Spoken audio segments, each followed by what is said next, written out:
రాములు ఇక్కడే ఇచ్చే నేను తీసుకెళ్తా. అలాగేనండి, వస్తానండి. వెళ్ళు.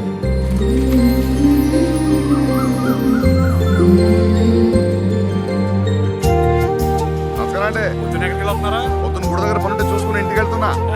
మేము చేయి దగ్గర వెళ్ళి వస్తామండి. సరేనే. అవునరా?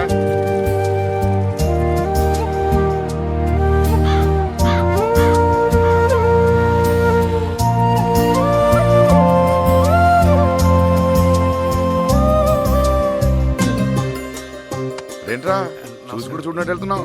బాగున్నావా? సరే వెళ్ళు.